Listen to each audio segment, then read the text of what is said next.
Let me introduce to you for administration. We have the Assistant Director for Investigation, Assistant Director Glenn Ricarte. Aming magiting na cybercrime chief at special task. Sila po ang nagmamanman doon sa Palawan.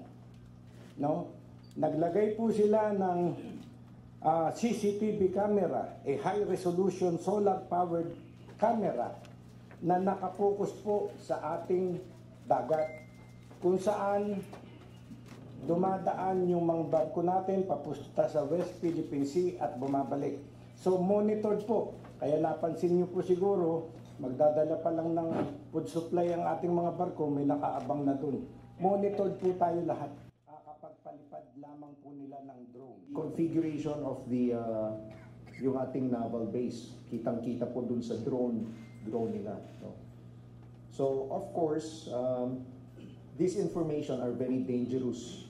We consider them very dangerous to national security.